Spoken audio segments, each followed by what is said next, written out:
ঋষি ও সাপের কাহিনী দয়া ও ভালোবাসার এক অনন্য উদাহরণ।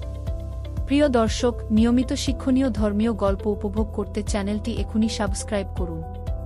প্রাচীন কাশী নগরে বাস করতেন এক জ্ঞানী ঋষি দেবদত্ত। তিনি নদীর ধারে একটি ছোট্ট আশ্রমে থাকতেন। সারাদিন ভগবান বিষ্ণুর নামে ধ্যান করতেন এবং মানুষের কল্যাণ কামনা করতেন। একদিন দুপুরে তিনি ফল সংগ্রহ করতে জঙ্গলে গেলেন। হঠাৎ তার পায়ের নিচে ঠান্ডা লাগল। সেটা ছিল এক সাপ। সাপটি রাগে ফোঁস করে উঠল, ফনা তুলে দাঁড়াল, তার চোখে রাগ আর বিষের আগুন। কিন্তু ঋষির মুখে ছিল শান্ত হাসি। ঋষি চোখ বুজে বললেন, হে প্রভু, যদি আমার দ্বারা কোনো প্রাণীর ক্ষতি হয়ে থাকে তবে আমায় ক্ষমা করুন।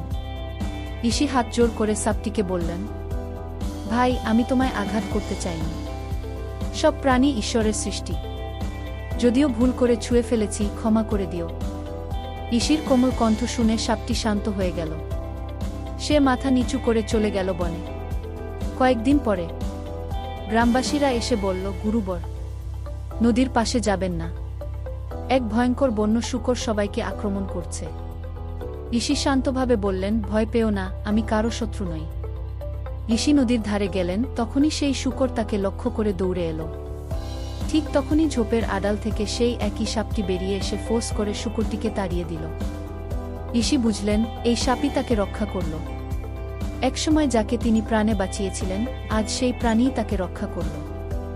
ঋষি বললেন, ভালোবাসা ও দয়া কখনো বৃথা যায় না। যে প্রাণে দয়া থাকে সে সর্বদা ঈশ্বরের আশ্রয়ে থাকে। নৈতিক শিক্ষা। ঈশ্বরের সৃষ্টিতে কোনো প্রাণীই তুচ্ছ নয়। ভালো কাজ কখনো নষ্ট হয় না, একদিন তা ফিরে আসে। গল্পটি ভালো লাগলে চ্যানেলটি সাবস্ক্রাইব করে লাইক, কমেন্ট ও শেয়ার করতে ভুলবেন না। আপনাদের অনুপ্রেরণা পরবর্তী ভিডিও তৈরিতে উৎসাহ যোগায়। সবার সর্বাঙ্গীন মঙ্গল কামনা করছি।